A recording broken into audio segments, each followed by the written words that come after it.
Hello, here's a quick video on quadratic equations. So a quadratic equation will have a squared value in it, and in this case an x squared value. The quadratic equation itself is ax squared plus bx plus c equals 0. And I've underlined the equals 0 part because you don't always get given it in that format.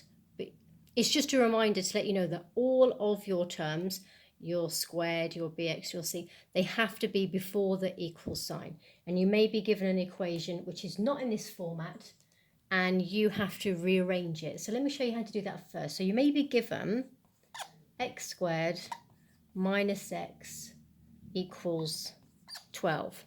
So this x squared, that relates to your ax squared part of your equation. The minus x here, that relates to your bx part of your equation. And we're supposed to have a plus c. I mean, they're not always pluses, they can be minuses, but they should all be before the equal sign. And this 12 here is not before the equal sign. So it needs to move over. And it needs to be the opposite of 12. On this side, it's a plus 12. And you know that it's plus because it doesn't have a minus sign. So if it's plus on this side, it will be minus on this side here. So it needs to be a minus 12. So that equation should be rewritten x squared minus x minus 12 equals 0. That's your first step there. Okay, so once you've got your equation, you need to make sure it's in the right format so that it relates to ax squared plus bx plus c equals 0, so all before the equal sign. So you may have this equation, your x squared minus x minus 12, and then you're asked to factorize it, and that means you have to put it back into brackets. You will have an x value in each bracket, and then we need to figure out what these two values should be inside your brackets. And what you need to do is you need to understand what all of your values are. You need an a value, a b value, and a c value. Your a value is before your x squared. And when there isn't a number there, that just means 1. This is our b value, so there's our a value there. Our b value is a minus x, but there's no number there, which means it's a 1. So it means that our b value is minus 1. And our c value, which is our final number there, is minus 12. So these are the two values that we need to take notice of, minus 1 and minus 12.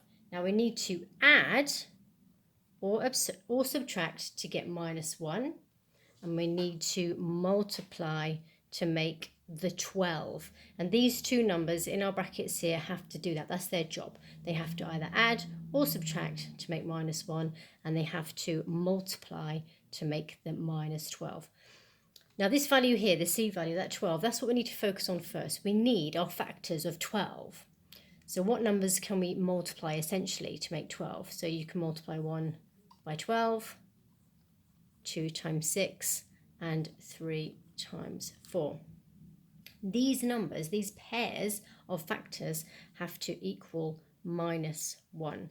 So 1 add 12 would be 13, 1 minus 12 would be minus 11, and so on. You've got to go through each pair with different solutions. You add them or you take them away and see what solutions you get. You will eventually arrive with 3 and 4, because if you begin with a 3, a plus 3, and you take away 4, that will take you back down to minus 1. 3 times 4 is 12, and a plus sign and a minus sign mean that you have a minus 12 solution. So that's your quadratic. It has been factorized now. If you are then asked to solve, that's just one step further after you've factorized it. That just means you need a solution to your x values. All you need to do is flip the signs in your brackets there.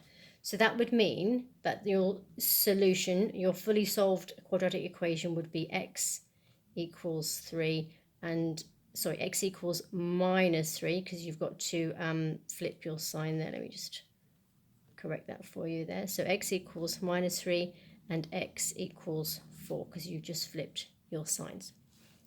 Okay, I hope that was helpful.